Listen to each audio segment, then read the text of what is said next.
اعوذ باللہ من الشیطان الرجیم۔ ٹھیک ہے نا، شروع کروں؟ جی میم، بسم اللہ۔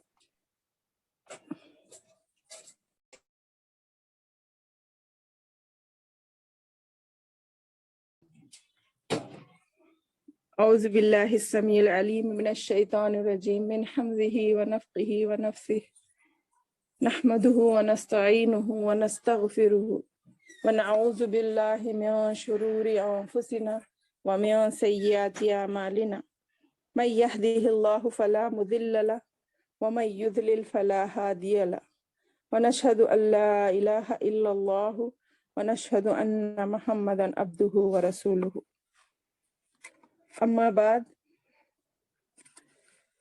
فإن خير الحديث كتاب الله وخير الهدي هدي محمد صلى الله عليه وسلم وشر الأمور محدثاتها وكل محدثة بدعة وكل بدعة ضلالة وكل ضلالة في النار۔ تمام قسم کی حمد و ثنا، کبریائی و بڑائی اس اللہ وحدہ لا شریک کے لیے لائق و زیبا ہے جس نے ہم تمام کو پیدا فرمایا۔ اس کے بعد الحمدللہ رحمتوں کا نزول ہو میرے اور آپ کے آخری نبی محمد مصطفیٰ صلی اللہ علیہ وسلم پر، جن کی وجہ سے ہمیں زندگی گزارنے کا ڈھنگ معلوم ہوا۔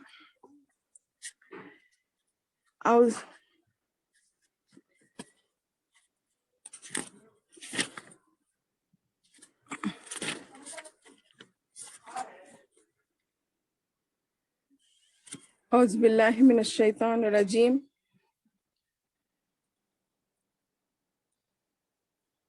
الحمدللہ ہماری بہن عرشیہ نے اس سے پہلے کا جو درس گزرا ہے اس میں آپ تمام کو بہترین انداز میں پردے کے لغوی اور شرعی معنی کی بہترین تعریف کی، اور میں سمجھتی ہوں وہ تمام آپ کو یاد ہوں گی۔ اور میری بہن نے بہت ہی پیارے اور مؤثرانہ انداز میں پردے کے احکام کو بہت ہی تفصیل سے اور مدلل طریقے سے قرآن اور سنت کی روشنی میں آپ تمام کے سامنے پیش کیا۔ الحمدللہ آج اسی کڑی کے اسی عنوان کی دوسری کڑی کے بارے میں آپ پردے کی اہمیت اور فضیلت اور اس کی کتنی ضرورت ہے آج کے ماحول میں اپنے انداز میں آپ کے سامنے پیش کرنے کی کوشش کروں گی، اس امید اور خواہش کے ساتھ کہ آپ اس کو ضرور سنیں گے، سمجھیں گے اور اپنی زندگی میں اس کے بارے میں عمل کرنے کی پوری کوشش کریں گے انشاءاللہ۔ اللہ تعالیٰ مجھے اور آپ کو بولنے سے زیادہ عمل کی توفیق دے اور ہمیں نیک ہدایت دے۔ میری معزز بہنوں،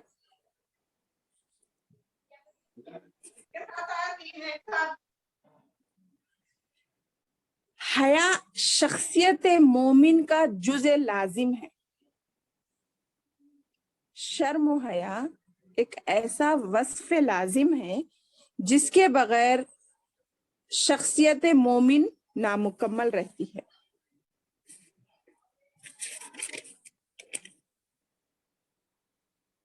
اللہ تعالیٰ نے سورہ یاسین میں فرمایا، سبحان الذی خلق الازواج کلھا مما تنبت الارض ومن انفسہم ومما لا یعلمون۔ پاک ہے وہ ذات تمام عیبوں سے، تمام خامیوں سے، تمام نقص سے، اللہ تعالیٰ جس نے تمام چیزوں کے جوڑے بنائے، یعنی ہر چیز کا مقابل بنایا ہے۔ جو چیز ہمارے علم میں ہے اس کا بھی جوڑا ہے، اور جس چیز کا علم ہمیں نہیں ہے اس کا بھی جوڑا ہے۔ زمین سے جتنی چیزیں اگتی ہیں نا ان کا بھی جوڑا ہے. اس آیت سے ہمیں پتا چلا مما تنبت الارض ومن انفسہم، پاک ہے وہ ذات جس نے جوڑے بنائے تمام کے تمام جو کہ زمین اگاتی ہے اس میں بھی، ومن انفسہم اور تم انسانوں میں بھی، اور ان چیزوں میں بھی جس کا تمہیں علم نہیں ہے. سائنس تو اب بتا رہی ہے، اور 1400 سال پہلے قرآن نے ہمیں یہ سب کچھ پہلے ہی بتا دیا. الحمدللہ. انسانوں میں بھی ہر ایک کا جوڑا جوڑا ہے. اس آیت کی تفسیر قرآن کی دوسری آیت سورہ زاریات ہمیں بتاتی ہے، اور آپ یہ جانتے ہیں کہ قرآن کی ایک آیت کی تفسیر دوسری آیتیں کر کر ہمیں الحمدللہ مدلل اور طریقے سے سمجھاتی ہیں. تو سورہ زاریات کی تفسیر کچھ اس طرح ہے، آیت کچھ اس طرح ہے، وَمِن كُلِّ شَيْءٍ خَلَقْنَا زَوْجَيْنِ لَعَلَّكُمْ تَذَكَّرُونَ. وَمِن كُلِّ شَيْءٍ خَلَقْنَا زَوْجَيْنِ لَعَلَّكُمْ تَذَكَّرُونَ. کائنات کی ہر شے کو ہم نے جوڑا جوڑا بنایا ہے تاکہ تم نصیحت حاصل کرو. ان دونوں آیتوں سے پتا چلا کہ اس کائنات میں ایک قانون جاری ہے، گویا جوڑے کا قانون ہے. میں آپ کو ایک ایسی راستے سے بتاتے ہوئے اپنی مقصد کی طرف آؤں گی. آپ لوگ اس کنٹینیوشن کو سمجھنے کی کوشش کریں. میں جو باتیں بتا رہی ہوں آپ کو، ان باتوں کو آپ ایک دوسرے سے جوڑتے ہوئے سمجھنے کی کوشش کریں، تبھی ہمارا مقصد پورا ہوگا. ہمارے دنیا میں آنے کے مقصد کو اس انداز میں بتاتے ہوئے میں آگے بڑھوں گی کہ ان دو آیتوں سے ہمیں پتا چلا کہ اس کائنات میں ایک قانون جاری ہے. اس قانون کا ذکر کرنے کے بعد اللہ تعالیٰ نے موت کے بعد اٹھائے جانے کا ذکر کیا ہے. مطلب سنیے، ہم اس بات سے اس طرح استدلال لے سکتے ہیں، جیسا صبح ہے اس کا جوڑا ہے شام،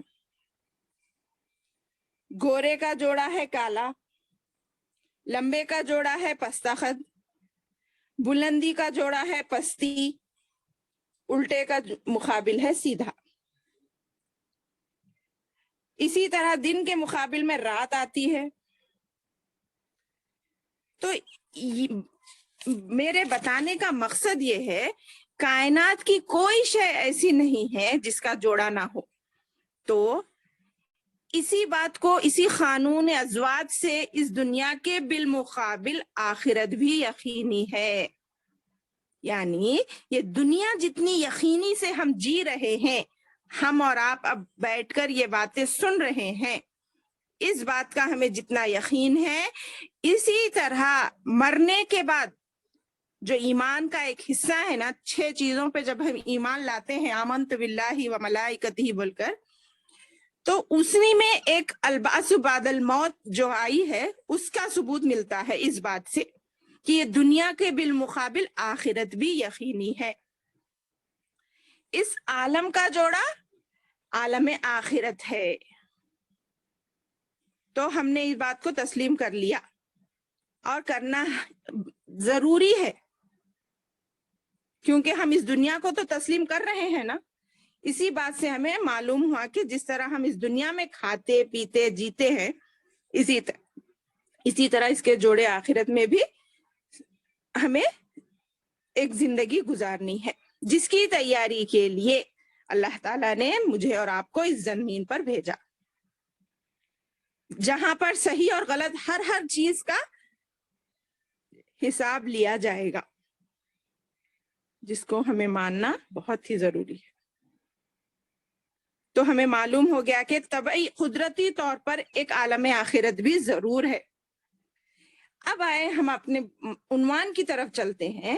اسی طرح مرد کا جوڑا عورت بھی ثابت ہوا. اب دوسری بات جو ہمیں ذرا سمجھنے کی ہے، جب یہ جوڑا ملتا ہے تب مقصد پورا ہوتا ہے نا. تو جب مرد اور عورت ملتے ہیں تو اولاد جنم لیتی ہے نا. اسی طرح اگر کوئی یہ کہے کوئی نوجوان کہ میں شادی نہیں کروں گا مگر مجھے لڑکا چاہیے, تو یہ بات صحیح ہے؟ ہم کہیں گے بے وقوفی کی بات ہے, بالکل غلط ہے. تو اسی طرح جب تک یہ دنیا آخرت سے نہ ملے گی تو مقصد پورا نہیں ہوگا. یعنی جو اللہ تعالیٰ نے دنیا کو بنایا ہے اس کا مقصد کب پورا ہوگا؟ آخرت کی یاد سے. ہمیں زندگی کے ہر پہلو میں آخرت کو اپنے مد نظر رکھ کر جینا چاہیے, یہ بتانا مقصد ہے میرا. ہماری آخرت کو یاد رکھ کر زندگی میں قرآن اور سنت کے مطابق زندگی گزارنے کی کوشش کرنی چاہیے.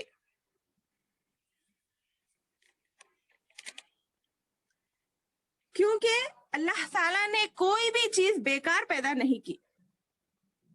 جیسا کہ ایک آیت کہتی ہے, الحمدللہ, کتنی پیاری آیت ہے, آپ جانتے ہیں افحسبتم انما خلقناکم عبثا وانکم الینا لا ترجعون, کیا تم لوگوں نے یہ سمجھ رکھا ہے کہ تم لوگ بیکار پیدا کیے گئے ہو اور تم لوٹائے نہیں جاؤ گے؟ یعنی لوٹائے جانے کا تصور اگر ہمارے دل میں نہ ہو تو ہم دنیا میں بے لگام زندگی گزاریں گے, کچھ بھی کریں گے, کچھ بھی ہمارے لمٹس نہیں ہوں گی, ہم اپنی من چاہی زندگی گزارنے پر آمادہ ہو جائیں گے. حالانکہ اللہ تعالیٰ بول رہے تمہارا پیدا کیا جانا, دنیا میں لانا ابس کام نہیں ہے, بیکار نہیں ہے, کیونکہ اللہ تعالیٰ کوئی بھی ابس بیکار کام نہیں کرتا, لغو بے فائدہ فضول کام ہرگز نہیں کرتا. تو اس سے معلوم ہوا کہ ہم دنیا میں ایک اہم مقصد کو پورا کرنے کے لیے آئے ہیں. الحمدللہ ہم نے یہ جان لیا. ٹھیک ہے, اب ہمیں یہ سمجھنا ہے کہ ہر چیز کا جوڑا تو ہے, جیسے مرد کا جوڑا عورت ہے, مگر ہر ایک کو اپنے اپنے دائرے کار میں کام کرنا ضروری ہے.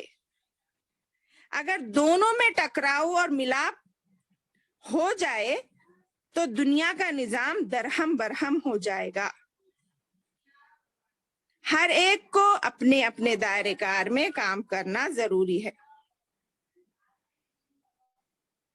مثلا لوگ کہتے ہیں نا, مردوں کو عورتوں کو دونوں کو برابر ہونا چاہیے, مساوات ہونی چاہیے, یہ کمی اور برتری کیوں ہے, کس لحاظ سے ہے؟ تو ایک لحاظ سے یہ بات صحیح ہے. آپ غور کریں, دونوں برابر ہو سکتے ہیں مگر کس میں؟ حقوق کی ادائیگی میں دونوں برابر ہیں. یعنی ہمارے پروردگار نے یہ حق دونوں کے لیے برابر رکھ دیا ہے, چاہے وہ مرد نیکی کرے یا عورت نیکی کرے, دونوں کو اجر مساوی ملے گا. یہ ہم اور آپ جانتے ہیں, ہماری بہن نے اس کا ذکر کر چکے.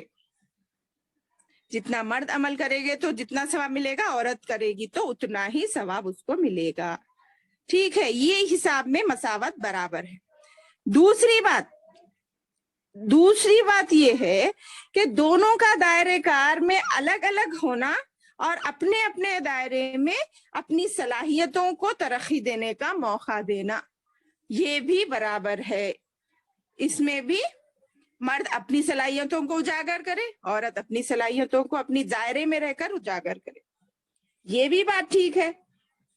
اب بنی تیسری بات جو کہ صحیح نہیں ہے, مرد اور عورتوں کا ایک ہی دائرے میں کام کرنا, ایک ہی جگہ کام کرنا, جس سے بے تکلفی بڑھے گی, بے حیائی بڑھے گی, بے شرمی بڑھے گی, اور موقع کی جو نزاکت ہوتی ہے وہ ختم ہوتی جائے گی.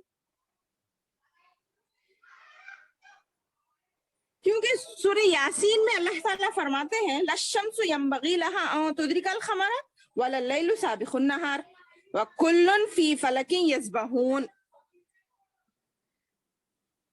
ایک منٹ.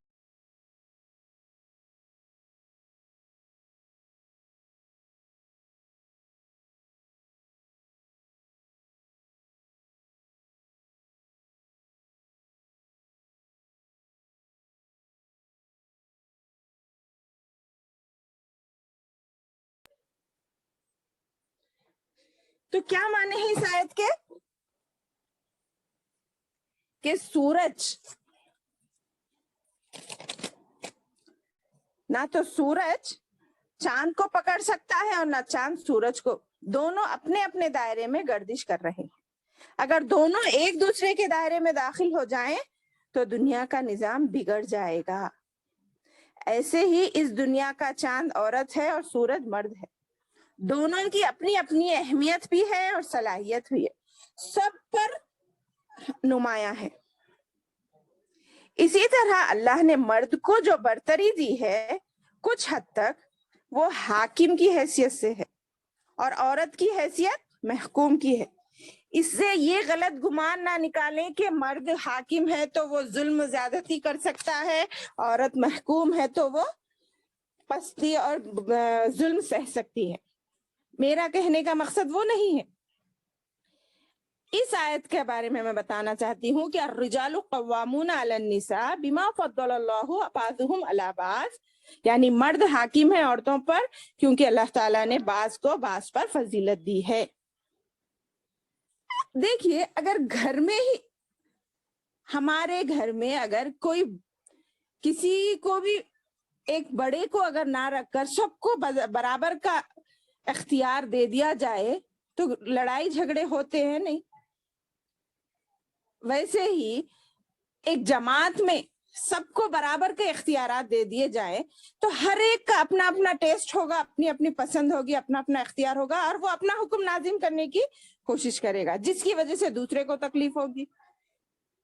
اس لحاظ سے ہمیں یہ غور کرنا چاہیے کہ اللہ نے جو فضیلت دی ہے، عورت وہ تمام کام نہیں کر سکتی جو مرد کر سکتا ہے، چاہے اس کی جسمانی ساخت کے اعتبار سے بھی ہو اور سوچ اور فکر اور سمجھ کے لحاظ سے بھی ہو. عورت کا الگ ہوتا ہے، مرد کا الگ ہوتا ہے. اس سے اس کی اہمیت ختم نہیں ہوتی، اہمیت برابر اس کی جگہ قائم رہتی ہے. مگر ایسا اپنے ذہن کو ملا کر چلنے سے ایک دوسرے میں محبت اور سکون اور گھر میں اچھا ماحول پیدا ہوتا ہے. جیسے عورت کے اندر مختلف ایسی صفات ہیں جس کا ابھی میں آپ کے سامنے ذکر کروں گی، وہ کمال درجے کا مرد کے اندر نہیں ہوتی، جیسے صبر ہے، جیسے شرم و حیا ہے. یہ چیزیں مرد کے اندر اتنی کوانٹیٹی میں نہیں ہوتی جتنی عورتوں میں ہوتی ہے.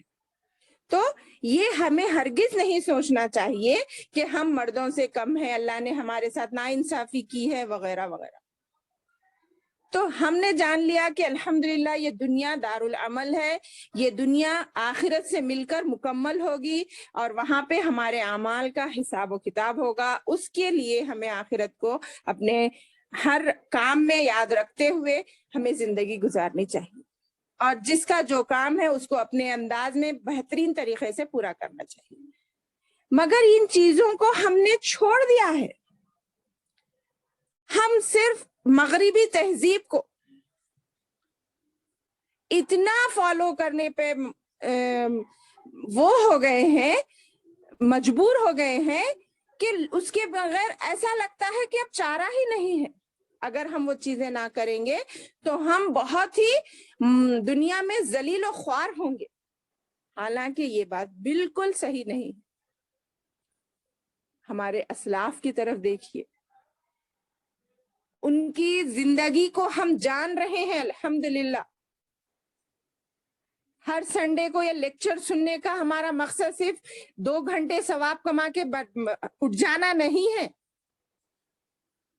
بلکہ یہ ہمارے اسلاف کی زندگیاں، ہمارے امہات المومنین کی زندگیوں کو جاننے کا مقصد ہمارے اپنے آپ کو بدلنا اور ہماری اولاد کو اور اپنے پاس پڑوس کو اور اپنے خاندان کو ان برائیوں سے بچانا ہے جو آج کل پھیل رہی ہیں، جس کا نمونہ ہمیں ہمارے اسلاف سے ملتا ہے جن کی زندگی ہم جان رہے ہیں الحمدللہ، تاکہ ہمیں انسپائر ہو ان سے ہمارے اندر بھی خواہش پیدا ہو.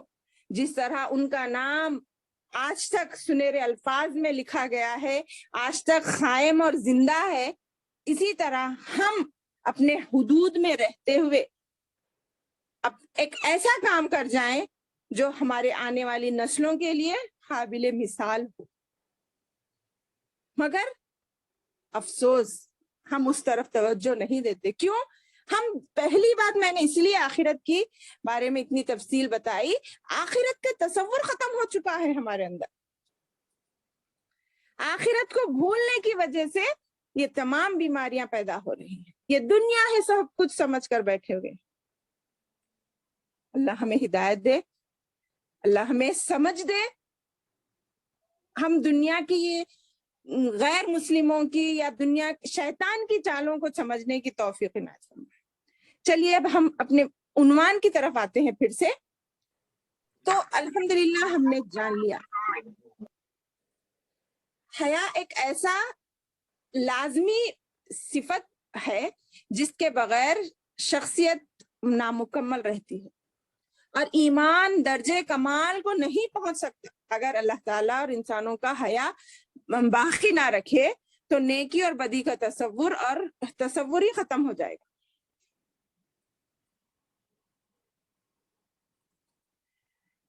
اس کے لیے ایک حدیث کو سننے کے لیے آپ تیار ہو جائیں کہ سیدنا عبداللہ بن عمر رضی اللہ عنہ روایت فرماتے ہیں, رسول اللہ صلی اللہ علیہ وسلم نے فرمایا, ان الحیا من الایمان, حیا ایمان کا حصہ ہے. صحیح بخاری حدیث نمبر 24 اور مسلم میں حدیث نمبر 36. اسی طرح ایک اور حدیث میں سنیے, سیدنا ابو ہریرہ رضی اللہ عنہ بیان کرتے ہیں, رسول اللہ صلی اللہ علیہ وسلم نے فرمایا, الایمان بضع و ستون شعبۃ والحیاء شعبۃ من الایمان. ایمان کی 60 سے زائد شاخیں ہیں اور حیا بھی ایمان کی ایک شاخ ہے. یہ حدیث نمبر صحیح بخاری 9 ہے اور صحیح مسلم میں 35 ہے. اسی طرح ہم نے ایک پہلے پڑھا تھا ایمان کی 70 سے زیادہ شاخیں ہیں. تو یہاں پر نبی کریم صلی اللہ علیہ وسلم کا فرمان جو حیا ایمان کی شاخ ہے, اس سے مراد یہ ہے میری پیاری بہنوں کہ با حیا انسان کو حیا گناہوں سے روک لیتا ہے. اس میں مرد اور عورت دونوں شامل ہیں.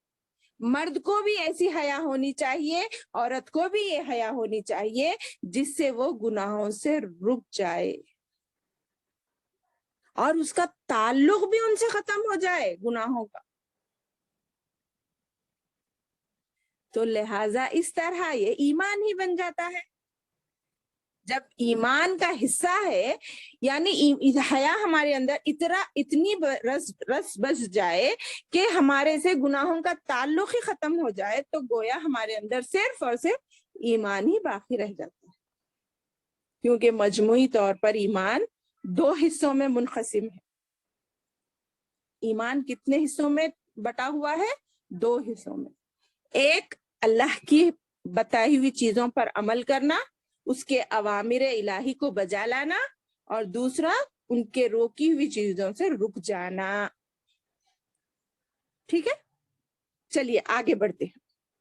ایک اور جگہ اللہ کے رسول صلی اللہ علیہ وسلم نے فرمایا, بے شک اللہ تعالی حیا دار ہے اور پردہ پوشی کرنے والے ہیں, اور حیاداری اور پردہ پوشی کو پسند فرماتے ہیں. خود اللہ تعالیٰ حیادار ہے اور لوگوں کے گناہوں کی پردہ پوشی کرتے ہیں.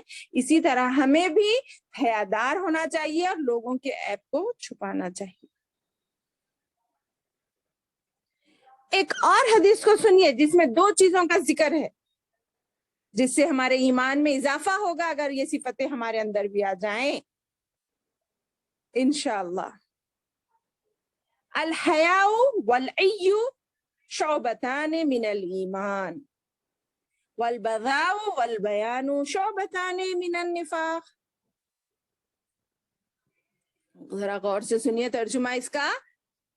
حیا اور کم گوئی, کم بات کرنا دونوں ایمان کی شاخیں ہیں، اور بدگوئی اور کثرت کلام کرنا منافقت کی شاخیں ہیں۔ اب سوچئے ہمارے اندر کون سی شاخیں ہیں؟ ایمان کی شاخیں ہیں یا منافقت کی شاخیں ہیں؟ کیا کہا میں نے؟ حیا اور کم گوئی، کم بات کرنا ایمان کی شاخ ہے، اور بدگوئی، غلط بات کرنا اور کثرت سے کلام کرنا منافقت کی شاخوں میں سے ہے۔ کیونکہ زیادہ بات کرنے سے زیادہ جھوٹ نکلتے، زیادہ گناہ ہوتے اور انسان گناہگار ہو جاتا، اور کم بات کرنا اور ذکر الہی کرنا جس سے ہمارے ایمان میں اضافہ ہوتا۔ کیونکہ اللہ کے رسول نے تو ایک جگہ فرمایا الحیاء کلہ خیر، الحیاء لا یاتی الا بخیر۔ کیا مانے؟ حیا تو سراسر خیر ہی خیر ہے، بھلائی ہے، اور حیا ہمیشہ خیر ہی لاتی ہے، بھلائی لاتی ہے۔ یعنی اس سے مراد وہ حیا ہے جو برے کاموں اور برے اخلاق سے روکتی ہے، اور اچھے اخلاق اور اچھے اخلاق اختیار کرنے کے پر ابھارتی ہے۔ اسی لیے اسی حیا کو ایمان کا حصہ کہا گیا ہے۔ اور اہل ایمان جنت میں ہوں گے، اور بے حیائی، فحش گوئی اور بد اخلاق کہنے والے جہنم میں ہوں گے۔ اور آپ کو پتا ہے جنت کی حوروں کی ایک صفت کیا بتائی گئی ہے؟ نیچی نگاہیں والی۔ جنت میں ہے، ان کی صفت کیا بتائی گئی ہے قرآن میں؟ کہ وہ ان کی نگاہیں نیچی نگاہیں ہوں گی، جس کا حکم ہمیں قرآن میں بھی ملتا ہے کہ مرد کو بھی اپنی بازار میں اپنی نگاہیں نیچی رکھنی چاہیے، اور عورت کو بھی اپنی نگاہیں نیچی رکھنی چاہیے،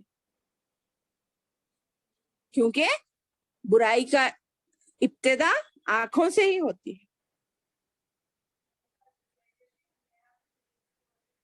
اور فحاشی، دنیا کے فیشن پرستی جس چیز میں بھی ہو اسے معیوب بنا دیتی ہے، اور حیا جس چیز میں بھی ہو اسے مزین کر دیتی ہے، خوبصورت بنا دیتی ہے۔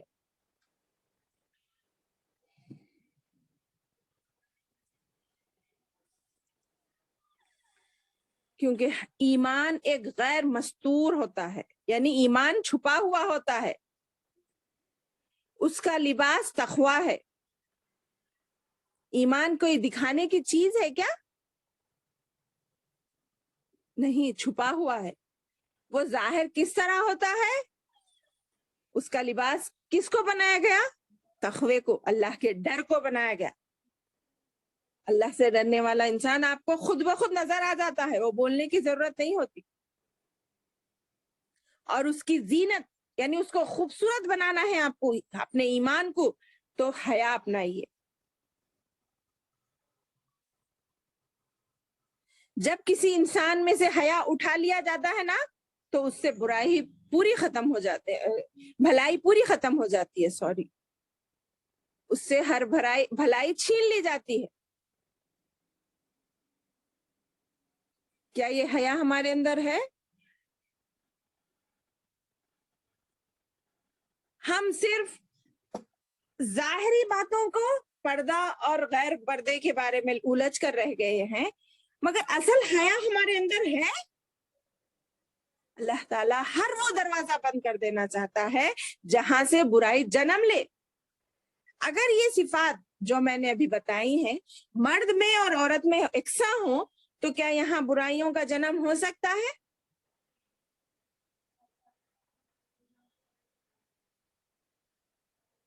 ارے یہ حیا تو ہماری نبیوں کی صفت ہے نا۔ لوگوں کو پہلے انبیاء کے کلام میں جو جو باتیں ملی اس میں ایک کامن چیز کیا تھی؟ ہمارے انبیاء حیادار تھے، اپنی مرضی سے کوئی چیز نہیں کرتے تھے، صرف اللہ کے حکم کی پیروی کرتے تھے۔ یہ ہماری بنیادی تعلیمات میں سے ہے۔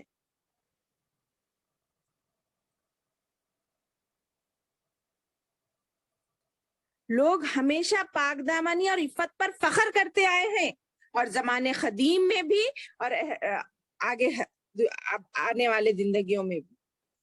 کیا آج کل حیادار لوگوں کو نفرت سے یہ غیر مسلم دیکھ رہے ہیں، مگر عزت دار لوگ کس نظر سے دیکھتے ہیں؟ کیا بتایا گیا ہے سورہ احزاب میں؟ چادریں اپنے اوپر ڈال لو تاکہ تم پہچانی جاؤ کہ تم عزت دار ہو، تاکہ کوئی گلی کا کنڈا تم کی طرف چھیڑے نہ. اور ہم بیکار کی بحثوں میں، بیکار کی چیزوں میں پڑے ہوئے ہیں اور دنیا کمانے کی فکر میں لگے ہوئے ہیں.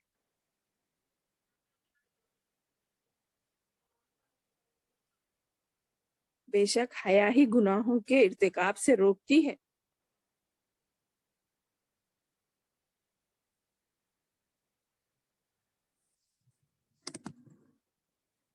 آج کی طرف اب چلتے ہیں اپنی ذاتی زندگیوں میں. عورت کی تخلیق کا مقصد کیا ہے؟ اللہ تعالیٰ فرماتا ہے، قال اللہ تعالیٰ فی القرآن المجید وَقَرْنَ فِي بُيُوتِكُنَّ وَلَا تَبَرَّجْنَ تَبَرُّجَ الْجَاهِلِيَّةِ الْأُولَى. تم اپنے گھروں میں جائے قرار اختیار کرو اور دور جاہلیت کی طرح بے پردہ نہ نکلو. کیا اس حکم پر ہم آج قائم ہیں؟ ایک مرتبہ اللہ کے رسول نے فرمایا، المرأة عورة فإذا خرجت استخشرفها الشیطان. عورت تو چھپانے کی چیز ہے، جب وہ گھر سے نکلتی ہے تو شیطان اسے دوسروں کی نظر میں اچھا کر کے دکھاتا ہے. یہ انتہائی افسوس کا مقام ہے میری بہنوں کہ مسلم سماج میں خصوصاً نوجوان لڑکے لڑکیاں دین اور شریعت کا علم نہ ہونے کے نتیجے میں کفر اور ضلالت کے راستے میں جا رہے ہیں. اس کی بہت ساری وجوہات ہیں. ہم دوسروں کو کیا کہیں اور کیا احتجاج کریں؟ سب سے پہلے ہم مسلمان اپنے دین اور ایمان کے تحفظ اور سلامتی کی فکر کرنا چاہیے، جس کے لیے ہمیشہ ہر وقت اللہ سے ڈرتے رہنا، آخرت کی فکر کرنا، اور والدین اپنی اولاد کے دین کی اور اخلاق و اعمال کی اور ان کی اصلاح کی میں ہمیشہ مصروف رہنا. ہمیشہ ان کے ذہن کا اور فکر کا جائزہ لیتے رہنا کہ ہماری اولاد کس طرف جا رہی ہے. ان کی عصری اور ماڈرن تعلیم کی جستجو اور دلچسپی کہیں انہیں برائیوں کی طرف تو نہیں لے کے جا رہی. ہمیں صرف دنیا کی کامیابی مقصود ہے، آخرت کی کامیابی اس کا کون سوچے گا؟ کیا وہ ہمارے ساتھ گزرنی نہیں ہے؟ ہمیں ان کے دین اور اخلاص کی فکر کرنا چاہیے، اس کے لیے انتظام کرنا چاہیے. اسلامی تعلیمات سے دوری، بے حجابی، بے پردگی اور نیم عریاں لباس پہننے کے باوجود جو ننگی ہوتی ہے، اور مخلوط تعلیم یعنی کو ایجوکیشن، اور موبائل کا غلط استعمال، غیروں سے دوستیاں، یہ والدین کی سب میں بڑی غفلت ہے. سوشل میڈیا کا بیجا استعمال کر رہی ہیں آج کل ہماری اولاد، فیشن پرستی سے، اور دوسری وجہ تاخیر سے شادیاں کرا کر، جہیز جوڑے کی پابندیاں، فضول خرچیاں، اسراف اور آزادی نسواں جیسی غیر اخلاقی اور غیر اسلامی ماحول نے مسلم لڑکیوں کو بے دین اور آزاد بلکہ مرتد بنا دے رہا ہے۔ ہم برقع پہننے کے باوجود ننگی نظر آ رہی ہیں، ہمارے جسم کے سارے اعضاء مزین نظر آ رہے ہیں، کون کیسا ہے، کون دبلا ہے، کون موٹا ہے، وغیرہ وغیرہ۔ کیا یہ ہمارے لیے تباہی نہیں ہے؟ کیوں؟ اس کی وجہ صرف بار بار کہوں گی، ہر بار کہوں گی، قرآن و حدیث کی تعلیمات سے دوری، مادہ پرستی اور ہر چیز میں مغرب کی ہم نوائی کا نتیجہ ہے۔ یہ امت نت نئے مسائل میں گرفتار ہوتی جا رہی ہے، نئے نئے فتنے جنم لے رہے ہیں، پتہ نہیں آگے ہمارا کیا حال ہوگا۔ حالانکہ یہ گمراہی اور یہ انحطاط ہم دیکھ رہے ہیں، اس کے نتیجے ہمارے سامنے ہیں، مگر ہم ہوش کے ناخن نہیں لے رہے ہیں۔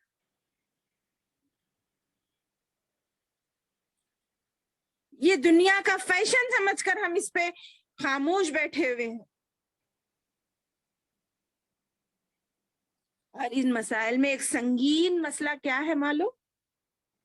غیر مسلموں کے ساتھ مسلم لڑکوں اور لڑکیوں کی شادیاں۔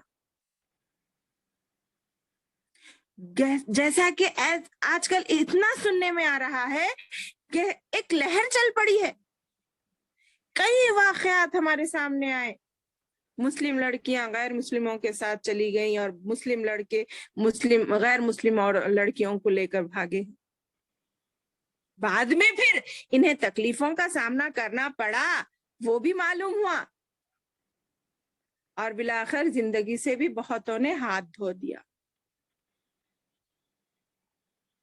کیا اب مسئلے کی یہ سنگینی کا احساس ہمیں امت کے بعض دردمند لوگ اس پر کچھ ایکشن لینے کے لیے ہے؟ کیا ہمارا اس میں کیا رول ہے؟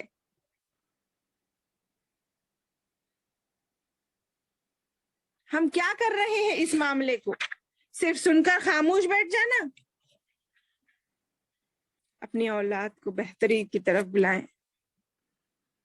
عصر حاضر کے فتنوں میں یہ بہت عظیم فتنہ ہے میری بہنوں، مسلم لڑکوں اور لڑکیوں کا دین اور ایمان کو پسے پشت ڈال کر غیروں سے شادی رچانا، یہ حیا اور ایمان کے بالکل خلاف ہے۔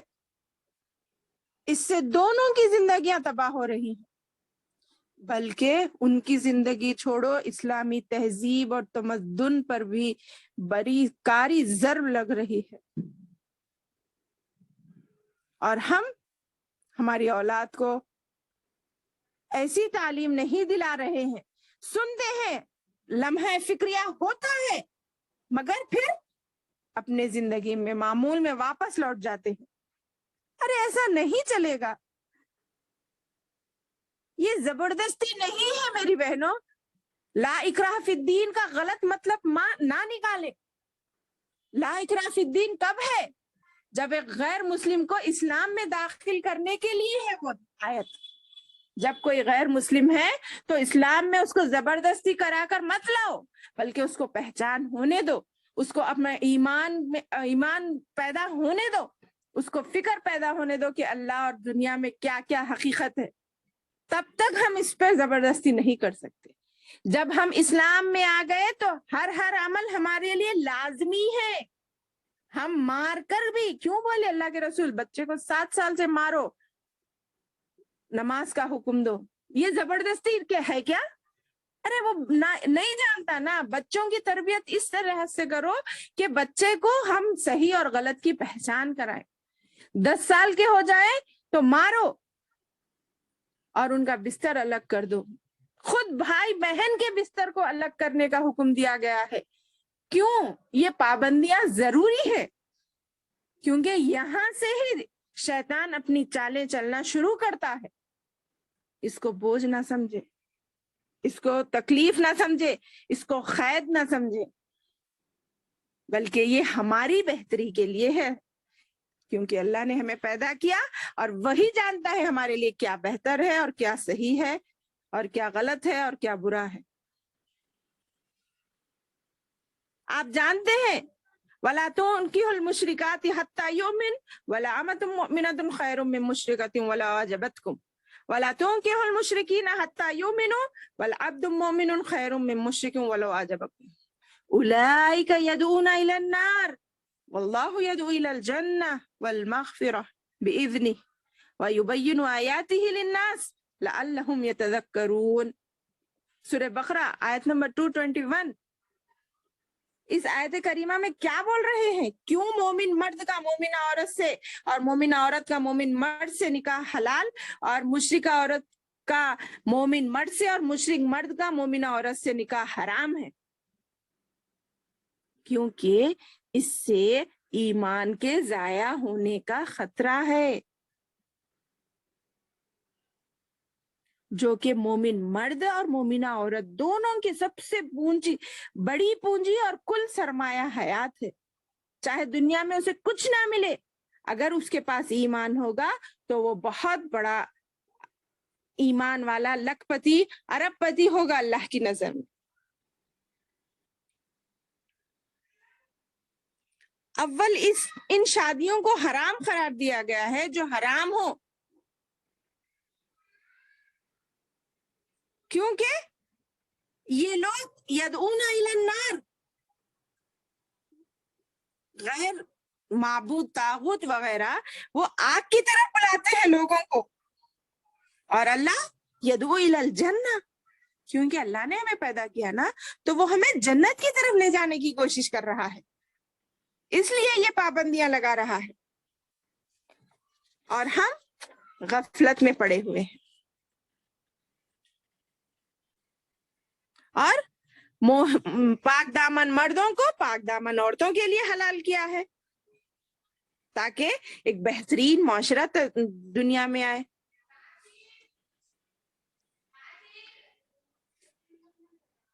یہ صرف مردوں کے لیے حکم نہیں ہے، عورتوں کے لیے بھی ہے، مردوں کے لیے بھی ہے.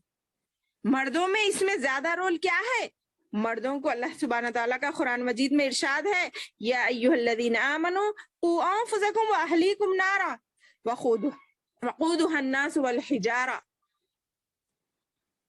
اے ایمان والو، تم اپنے آپ کو بھی اور اپنے اہل و عیال کو بھی آگ سے بچاؤ جس کا ایندھن انسان اور پتھر ہوں گے. اور اللہ کے رسول صلی اللہ علیہ وسلم نے کیا فرمایا؟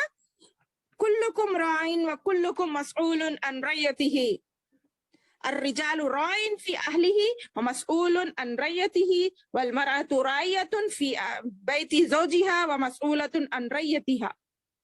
کیا مانے؟ ہر کوئی ذمہ دار ہے، کسی کو اس کی ذمہ داری کے بارے میں ضرور پوچھا جائے گا. صحیح بخاری اور مسلم کی حدیث ہے یہ. آدمی اپنے گھر والوں کا نگران ہے، ذمہ دار ہے، اور اس سے اپنی ذمہ داری گھر والوں کے بارے میں پوچھا جائے گا. عورت اپنے خاوند کے گھر کی نگران ہے اور اسے اپنی رعیت یعنی گھر والوں کے بارے میں باز پرس ہوگی.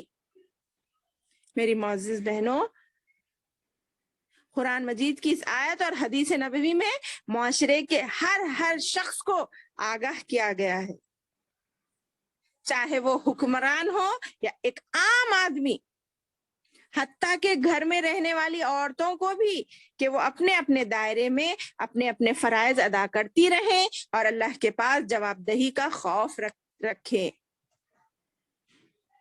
والدین چونکہ گھر کے ذمہ دار ہیں لہٰذا ان سے ان کی اولاد کے متعلق ضرور پوچھا جائے گا. لیکن بڑے ہی افسوس اور دکھ کی بات ہے، کچھ سالوں سے تو نا مختلف اخبارات اور مختلف ذرائعوں سے ہمیں یہ پڑھنے اور سننے کو بہت آ رہا ہے کہ ہمارے مسلمان والدین غفلت اور دین سے دوری کی وجہ سے، بار بار بول رہی ہوں میں، غفلت اور دین سے دوری کی وجہ سے ان کے بیٹے بیٹیاں غیر مسلموں کے ساتھ عشق کے نام پر کئی بیماریوں میں ملوث ہو رہی ہیں. اور ہم کیسی غفلت میں ہیں، قطعاً اس کو لاپرواہی سے نہ لیں. بلکہ آخرت کا خطرناک اور ابدی عذاب کے بارے میں سوچیں جو ضرور ہوگا، جس کے بارے میں نے شروع میں ہی بتا دیا تھا۔ تو اس یہ برائی کا اصل سبب کیا ہے، اب میں وہ آپ کو بتاتی ہوئی آگے بڑھوں۔ پہلا سبب، مسلم لڑکے اور لڑکیاں اپنی والدین سے بغاوت کر رہی ہیں۔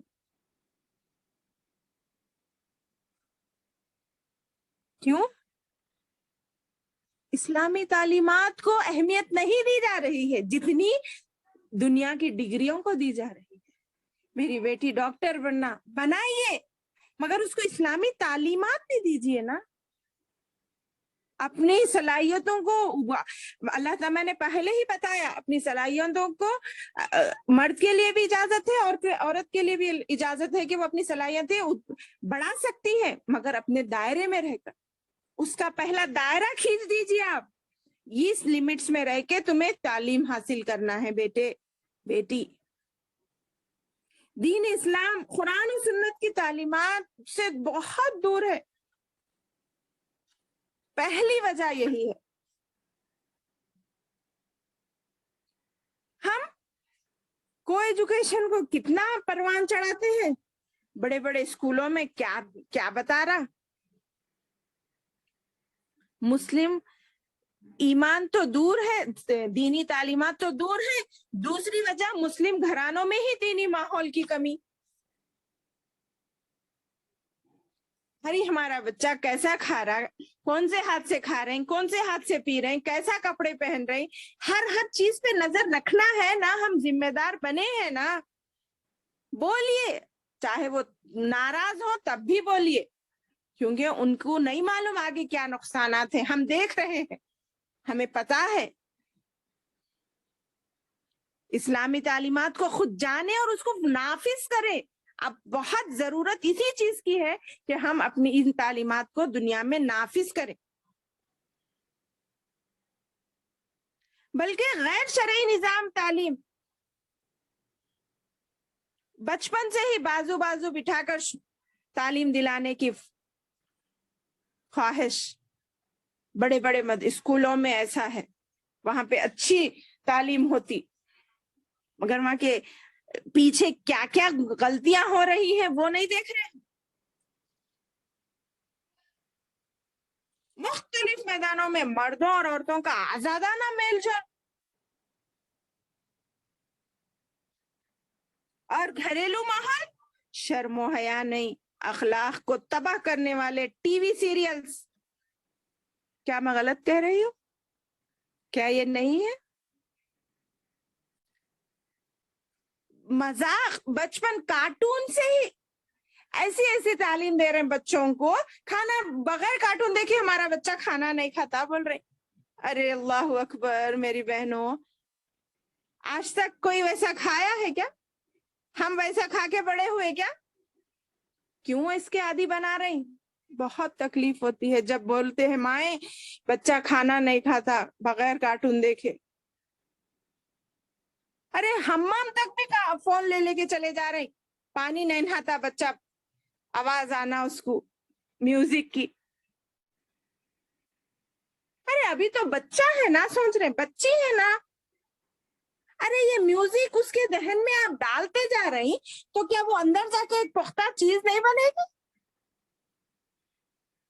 ہر اسلامی چیزوں میں بھی میوزک آ گیا ہے آج کل، اس کے بغیر کوئی سیریل بن رہا ہے نہ کوئی نظم بن رہی ہے، کوئی پویم بن رہی ہے۔ بچوں کو پویم بھی سکھا رہے ہیں، ناشتے ویس کرو بول رہی۔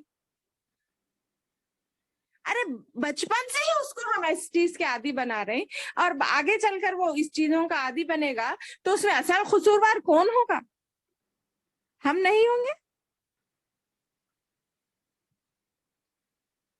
ارے بچہ پڑھ کے آیا، تھک گیا، جانے دو، اثر کی نماز نہیں تو نہیں، مغرب پڑھ لیتا لو جب تک ریلیکس ہوتا۔ تعلیم دینے کے لیے گھنٹوں بھیج رہے ہیں آپ، مگر نماز کے لیے 5 منٹ کے لیے تختی نہیں کر رہی۔ بیٹے بیگ رکھو، فوراً کپڑے چینج کرو، نماز پڑھو۔ یہ نماز بھی اصل صحت ہے اس کے لیے، اس کو ریلیکس ہونے میں صحت نہیں ہے، بلکہ وہ اللہ کے سامنے جھکیں گا تب اس کو صحت ملے گی، ایسا بتانا ہے۔ ہم اسلامی احکامات، نماز ہو، روزہ ہو، صدقہ خیرات ہو، جیب خرچ دیتے ہیں، مگر کبھی ہم نے تعلیم دی بیٹے اس میں تمہارے اپنے اعمال کا، صدقے کا بھی حق ہے، تمہارے جیب خرچ سے تم دیو، جس کا ثواب تمہیں خالص ملے گا، میں تو تمہیں دے رہی ہوں مگر اس میں سے تم اپنے اللہ کے راستے میں خرچ کرو۔ کیا ہم نے ایسی تعلیم دی ہمارے بچوں کو بچپن سے؟ وہی اپنے لیے کھا لیتا، وہ کھایا سو گندگی بن جاتا، مگر وہ اگر اللہ کی راہ میں دینے کی عادت ڈال لیا، آگے جا کے اس کے لیے وہ سایہ بن جاتی، صدقہ بن جاتی، عرش کے سائے میں اللہ کے قرب کا ذریعہ بن جاتی۔ 100% کہوں گی اس میں تمام مرد، ہم والدین کا قصور ہے، ہم یہ باریک باریک سنگینی کو نہیں سمجھ رہے ہیں، جس کی وجہ سے ہم ہماری اولاد کو، ان کے سمجھدار ہیں ہمارے بچے، ایسے غلط کام نہیں کرتے، اندھا بھروسہ کر کے بیٹھے ہیں۔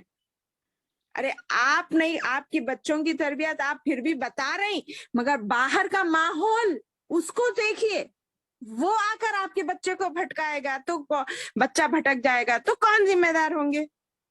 اس لیے مسلسل جیسا کھانے کی ذمہ داری ہے، پکانے کی ذمہ داری ہے، بچوں کی نگرانی بھی ہماری ذمہ داری ہے۔ والدین کو چاہیے بچوں کو ٹی وی سیریلز دیکھنے سے روکے، کبھی کبھار ان کے فون چیک کریں، فری کلچر کے دوستوں سے ملاقات سے روکے، ان سے آزادانہ تعلق سے روکے۔ آج ہمارے بچوں کو یہ بتا رہے ہم بولے ہم مسلم کیوں ہیں، بتائے ہم اسلام اور دیگر مذاہب کی تعلیمات میں کیا فرق ہے، بتائے ہم۔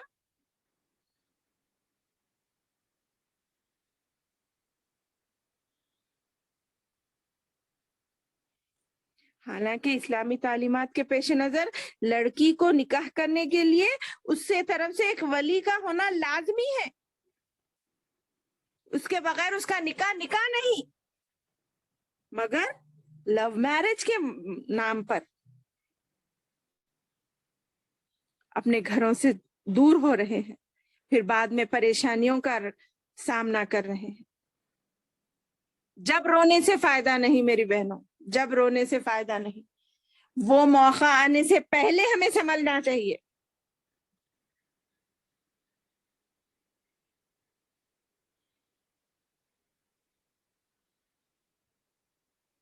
ان کو بتانا چاہیے مومنہ عورتیں غیر مسلم مردوں کے لیے نہیں ہیں بیٹے۔ کیا پاکی اور گندگی برابر ہو سکتے ہیں؟ ہم پاک ہیں، اللہ نے ہمیں پاک کہا ہے، محسنات کہا ہے، ان کو نجس کہا ہے، ناپاک کہا ہے۔ گندگی کو ہم اپنے اوپر لگاتے ہیں نہیں، یہ احساس دلائیں اور ضرور سمجھیں گی۔ الحمدللہ پڑھ رہی ہے نا، تعلیم حاصل کر رہی ہے نا، اگر ان کو بہترین انداز میں سمجھایا جائے تو ہماری بچیاں ضرور سمجھیں گی اور وہ اپنے آپ کی حفاظت کریں گی۔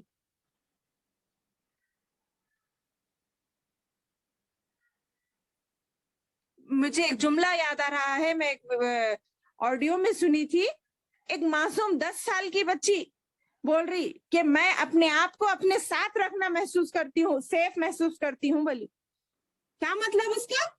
کیوں ہم اپنے آپ کو دوسروں کو دکھائیں؟ ہمیں اپنے ساتھ رہنا چاہیے۔ کتنا پیارا جملہ ہے۔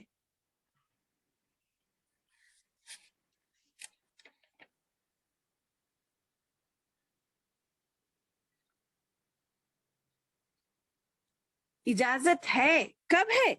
ایک غیر مسلم کو مسلم سے شادی کرنے کی اجازت کب ہے؟ جبکہ وہ ایمان والے ہو جائیں۔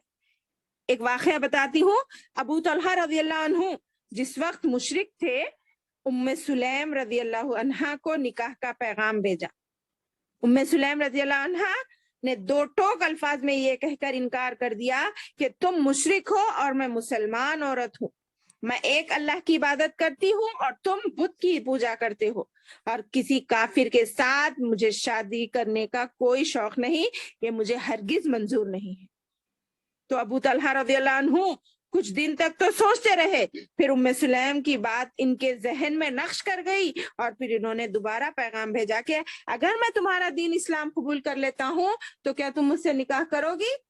تو انہوں نے کہا تو ضرور کروں گی، اور میں اس کے باوجود ام سلیم نے کیا کہا، اور تم سے کوئی مہر نہیں لوں گی کیونکہ تمہارا اسلام قبول کرنا ہی میرا مہر ہوگا۔ دیکھ رہی، یہ واقعہ اس وقت کا ہے جبکہ مسلم اور کافر کی جو شادی کا بارے میں آیات ہے نا، وہ باطل ہونے کا حکم ابھی نازل نہیں ہوا تھا، پھر بھی اس جلیل القدر اور نیک صالحہ فطرت صحابیہ نے غیرت اور نفس دکھائی، اور انہوں نے اپنے کو کسی کافر کی زوجیت میں دینے کو ہرگز گوارا نہیں سمجھا۔ یہ ہوتی ہیں ہمارے اسلاف۔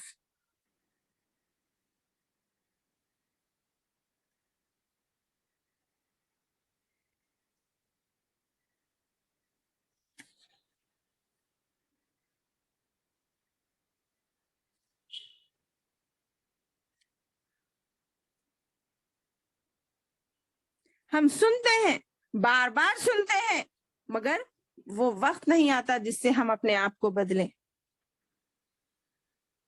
یہ دنیا عارضی ہے میری بہنوں، یہ ختم ہو جائے گی، آخرت ہمیشہ کی ہے، وہاں کا عذاب دردناک ہے اور ہمیشہ کا ہے، کہیں ہم اس کے مستحق نہ ہو جائیں، ہماری کوتاہیوں میں، ہماری ذمہ داریوں میں ہم نہ غفلت برت کر ہمیں موقع بھی نہ ملے کہ ہم اللہ سے معافی مانگ سکیں۔ آج کل کے کتنے فتنے آ رہے ہیں، کیا یہ ہماری نصیحت کے لیے کافی نہیں ہے؟ شیطان طاق میں بیٹھا ہوا ہے۔ حدیث کا مفہوم ہے جب بندہ اللہ کے ذکر سے غفلت برتتا ہے، جب اس کے دل سے اللہ کا ذکر ہٹتا ہے، فوراً طاق میں بیٹھا ہوا ہوتا ہے شیطان، کیونکہ خون میں دوڑتا ہے نا ہمارے، اور وہ جیسے ہی دیکھتا ہے اس کا دل اللہ کے ذکر سے ہٹا ہے، فوری اس پہ حملے چالو کرتا ہے۔ کیا ہم نے اپنی زبان کو اللہ کے ذکر سے تر رکھا ہے؟ ارے ہمارے کو تو ان کی غیبت اچھی، ان کی برائی اچھی، ہمیں دنیا میں پسند، ارے یہ لینا ہے، ارے آپ کے گھر میں یہ نئی چیز آئی، اچھا یہ ایسے لگاتے دیوار کو، ہمارے کو بھی لے کے آنا ہے انشاءاللہ۔ دنیا میں آگے بڑھ رہی، ان کا نے وہ ہے، ہمارے پاس نہیں ہے۔ یہ دنیا کی خواہشات ختم نہیں ہوگی سوائے موت کی مٹی سے۔ ہمیشہ توبہ استغفار کی لازم پکڑ لیں، اور اب تک کی کوتاہیوں کے بارے میں اللہ سے توبہ کریں، اللہ بہت توبہ کرنے والوں کو پسند کرتا ہے۔ ان اللہ یحب التوابین و یحب المتطہرین، اللہ تعالیٰ خوب دوست بناتا ہے، محبت کرتا ہے ان لوگوں کو جو خوب خوب توبہ کرے، اپنی غلطیوں پہ نادم ہو، اپنی بے حیائی پہ نادم ہو، اور خوب پاک صاف رہیں۔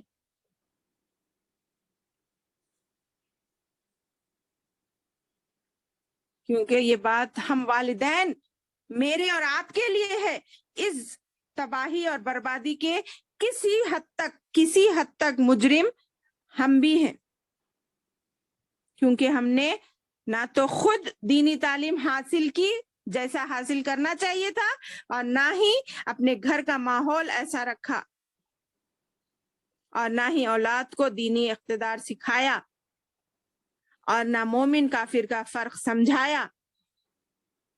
صبح شام ہماری ساری توجہ فکر اسی کام پر مرکوز رہتی ہے کہ ہمارا اولاد اچھے نمبرات سے دنیا کی تعلیمات حاصل کرتے رہے، اللہ ان کو نمبر 1 ڈاکٹر بنا دے، نمبر 1 انجینئر بنا دے، نمبر 1 فلاں بنا دے، فلاں بنا دے۔ کیا ہم نے دعا کی اللہ میری اولاد کو نمبر 1 مومن بنا دے، نمازی بنا دے، پرہیزگار بنا دے؟